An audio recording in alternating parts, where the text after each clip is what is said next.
Om Amma. Know the basics of Sanatana Dharma. The topic, what is Yagna and the philosophy behind it? This will be the topic we'll be discussing in this episode number 15. Dear friends, the Indian culture is the oldest living cultures of the world. The roots of India's culture are centered in Vedas. The heart of Vedas is in Yagna. Yagna connects the individual with the universal for the mutual benefit and prosperity. The Yagna is the cosmic principle on which the whole creation is sustained.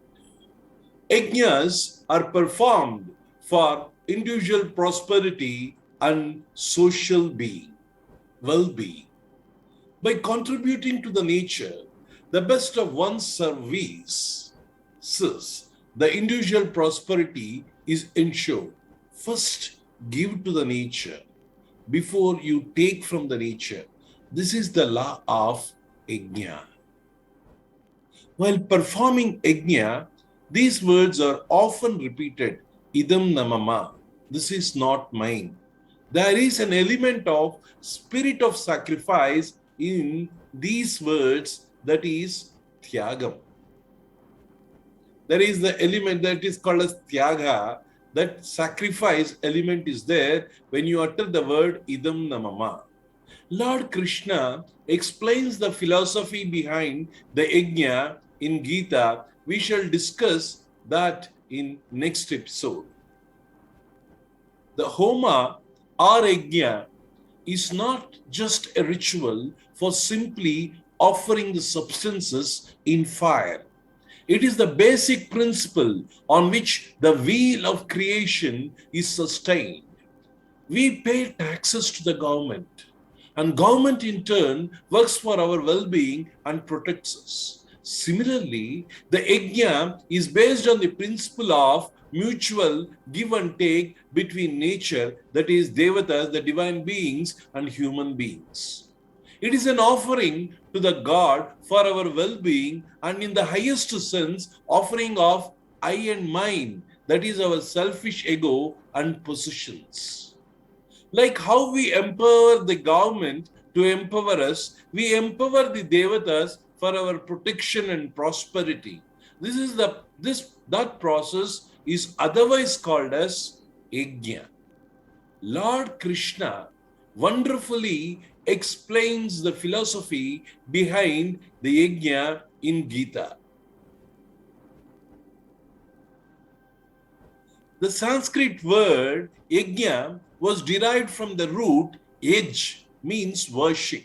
There is no equivalent meaning to the word Yagna in English, but there are number of meanings for the word Yagna. That means it may mean as a fire sacrifice or a fire ritual, an act of worship, a selfless action, any offering made with devotion to the society or to the nature.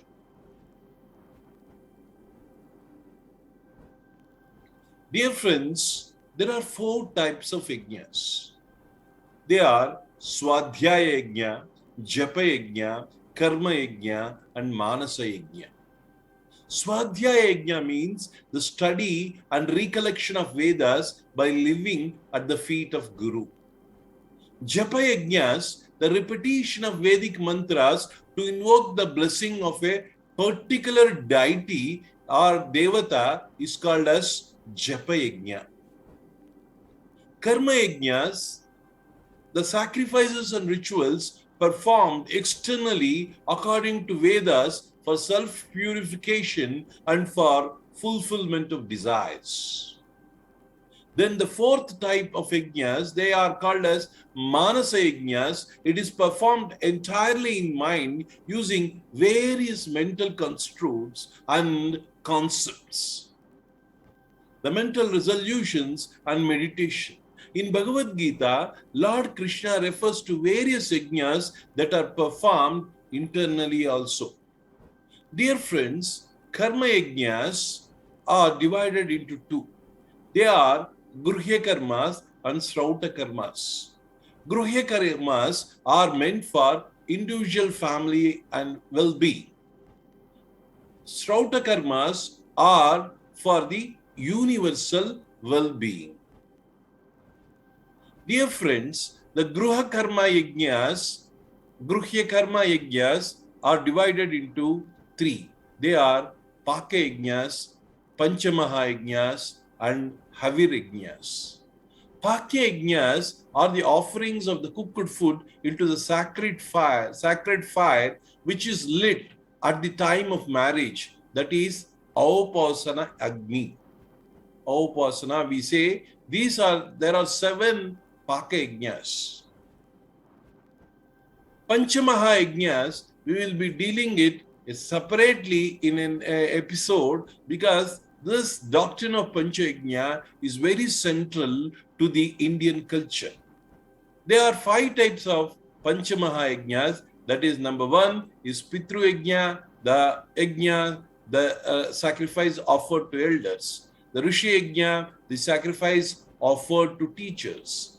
The Deva Yajna, the sacrifice offered to gods. Bhuta Yajna, the sacrifice offered to living beings. Manusha Yajna, the sacrifice offered to humanity. These 5 Panchamaha Yajnas are very central to our Indian culture. We will be discussing exclusively in one full episode.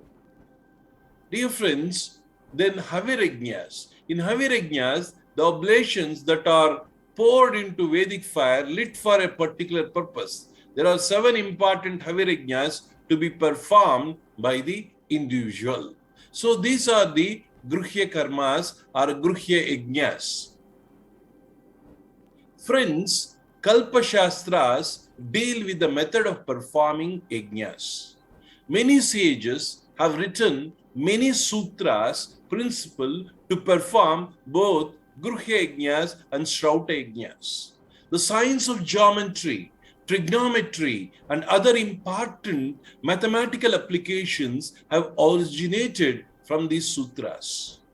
To build the Vedic altars of various proportions with accuracy and proportion, the systematic knowledge was required.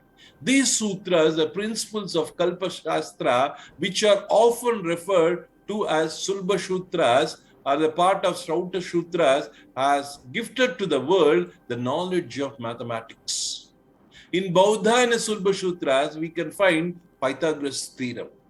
Dear friends, all these altars ought to be really built as per accurate measurements and precise calculations. Dear friends, let us also discuss about the Yajna terminology. The performer of Yajna is called as Yajamana. He takes Sankalpa, a resolution to perform Yajna, and appoints priests, they are called as Ritviks, to perform Yajna. The Vedic fire altar is called as Vidhi, which is built with a specific purpose. These are built in complex shapes. The offerings made in the fire are called as Havis. While offering the obligations, the performer repeats the words na mama, idam na mama, meaning not mine. Henceforth, offering belongs to a particular deity or nature at large. This spirit of Tyaga or sacrifice is central to the concept of Yajna. The Dhana are the gifts that are given by the Yajamana to various people while performing the Yajna. After performing the Yajna, the performer of the Yajna, that is Yajamana, eats the remnants of the offerings as prasada or Yajna Shishtana. So these are the Yajna terminology which we should be aware of basically as being a Hindu or as a practitioner of Sanatana Dharma. Friends, there is a news item that appeared in Hindu 4th May 1985 when Bhopal gas tragedy happened. I'll just read this. This tragic incident occurred on the night of December 3rd, 1984, when the Poisonous MIC gas leaked from a Union Carbide factory at Bhopal. Hundreds of people died and thousands were hospitalized, but they were two families, those of Shri Shoshanlal Kushanwaha and Shri M.L. Rathore, living about 1 mile away from the plant, who came out unscathed. These families were regularly performing Agnihotra Havan. In these families, nobody died, nobody was even hospitalized, despite being present in the area worst affected by the leakage of toxic gas. The observation implies that Agnihotra is a proven antidote to the pollution. Dear friends, there are many such instances where the Havan, that fire from the Yagna, really purifies the atmosphere around. So, dear friends, the benefits of Yagnas, to summarize them: Yagna first gives the individual prosperity. Second, social well-being. Third, it makes you, it helps you for inner purification. That is, it develops a spirit of sacrifice, not mine attitude, with which the ego gets diminished and we become the recipients of the divine grace. It cleans the atmosphere around us. Then the wheel of Yagna has been wonderfully explained by Lord Krishna in Gita, how we get rains by performing Yagna and how we get abundance of food.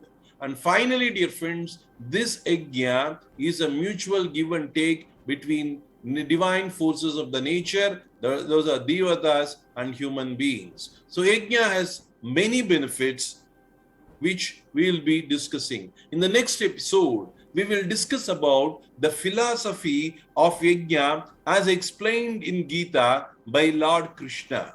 Om Lokaha Samastaha Sukhino Bhavantu. Om Shanti Shanti Shanti. Om Shri Gurubhyo Namaha.